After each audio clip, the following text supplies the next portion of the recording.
ఉంటాయి కర్ణాటక అట్లాగా border districts లోనే ఈ గోల ఎక్కువ ఉంటుంది. ఒక రకంగా సర్ర వచ్చి వాళ్ళ పొట్టకొట్టింది, 1000 ఓట్లు బ్రోకర్ల పొట్టకొట్టింది.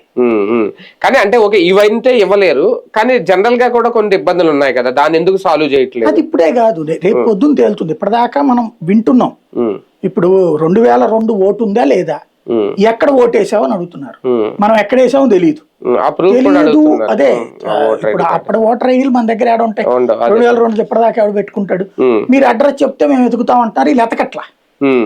అవి మళ్ళీ నోటీస్ ఇస్తారట అప్పుడు మనం చెప్పకపోతే. అప్పుడు ఆ నోటీస్ ప్రకారం మనం లేదంటే వేరే ప్రూఫ్స్ అయ్యో అడుగుతున్నారు.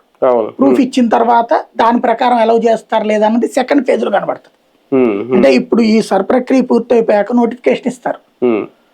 ఇందులో ఎన్యూమరేషన్ చేయించుకున్న వాళ్ళందరికీ ఓట్లు ఇచ్చేస్తే నో ప్రాబ్లం. ఇప్పుడు ఈ టైప్ లో కనుక ఇబ్బంది పెడితే అప్పుడు ఇష్యూ వస్తుంది, ట్రబుల్ వస్తుంది. ఒక రకంగా ఇలాంటివన్నీ పార్టీలు క్రియేట్ చేసుకున్న ఓట్లేనా ఇవి కోల్పోవడం? అది ఇందాక మీరు చెప్పిన ప్రక్రియ అంతా అది కోల్పోవడం రేపొద్దున పార్టీలో ఓట్ బ్యాంక్ తగ్గిపోద్దా? పార్టీల ఓట్ బ్యాంక్ ఆటోమేటిక్. అంటే ఇంతకాలం వీటిని నమ్ముకుని గెలిచిన వాళ్ళకి సమస్య అంతే కదా. ఇప్పుడు బార్డర్ లో ఎక్కువ వీటిని నమ్ముకునే ఉంటారు అంటారు. అది ఆ పార్టీ ఈ పార్టీ ఏం లేదు, టీడీపీకి ఉండొచ్చు, వైసీపీకి ఉండొచ్చు. కుప్పంలో చంద్రబాబు నోడగొట్టడానికి వాడింది అట్లాంటి. దానికి కోసం పులివెందులో వీళ్ళు ఏం చేశారు, వేరే వాళ్ళని తెచ్చి ఓట్లు వేయించారు.